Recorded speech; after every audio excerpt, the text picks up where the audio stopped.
Hey guys, it's Theo. Have you ever wondered why you sometimes end up in situations where the other completely misunderstands you? At least to me, this happens quite often. And in this video, I'm going to tell you why exactly it happens. A famous guy called Schulz von Thun made a psychological model of human communication. For him, the basic communication consists of the three elements: the sender, the message, and the receiver. The basic process of human communication is pretty simple. There's a sender who wants to communicate, so it's up to the receiver to decode this message. So usually the message sent and received need to match so that a basic understanding can happen. Schulz von Thun has found out that one and the same message always contains many messages at the same time. In order to organize those varieties of messages, he distinguished four significant aspects of it. Let's take an example from one of his books. A man says to his wife, who is driving the car, "Look, it's green up front." Now let's take a look at the four sides of this message. First, we have the factual content,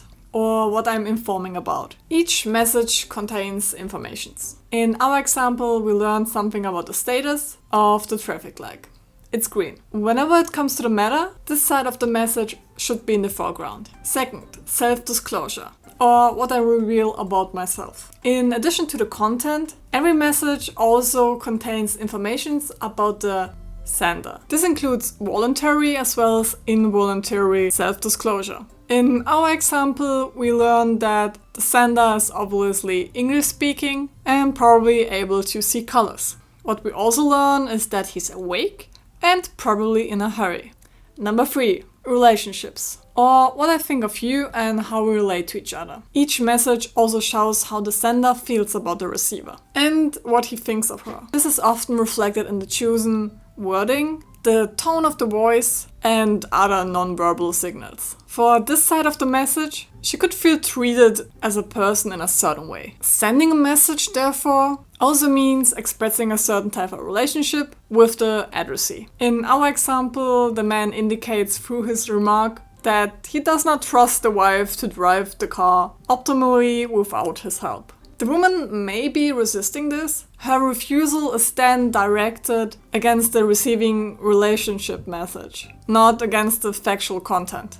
Number 4, appeal, or what I want you to do. Hardly anything is just said by us. Almost all messages have the function of influencing the receiver. So you appeal to them to do certain things or not. In our example, the appeal could be step on the gas and we can still make it. In summary, the four sides of the messages are factual content, self-disclosure, relationship, and appeal.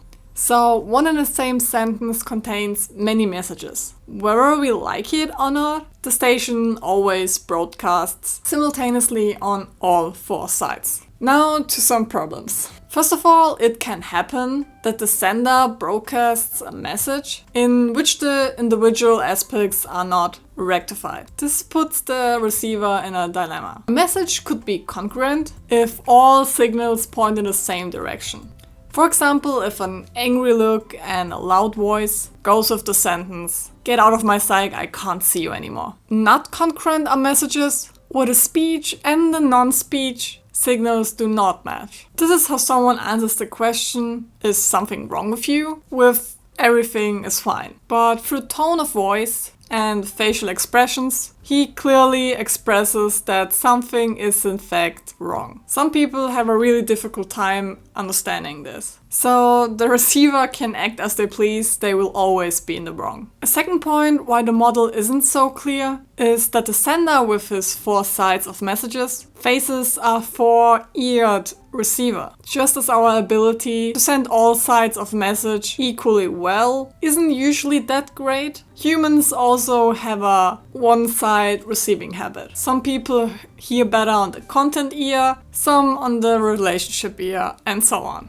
This one-side reception habit means that communication often takes place on a side that is not addressed at all. This discussion on the wrong page leads to an intensification of the conflict instead of the solution. Due to the nature of the receiver, the message received often differs from the one sent. Since the sender, firstly, cannot do anything about the special four-eared nature of the receiver, And secondly, has enough to do with mastering all 4 sides of his message, the following applies. The sender is responsible for the message sent and the receiver for the message received. So we cannot blame anyone for what we receive from the message. As a consequence, this means that we have to say goodbye to the question of guilt in communication. If you're interested in finding out how we can clear up misunderstandings between what we receive and what we send, then hit that subscribe button because that's what I'm gonna talk about next week. Thank you all for watching. If you like this video, please give it a thumbs up and I will see you all next Wednesday.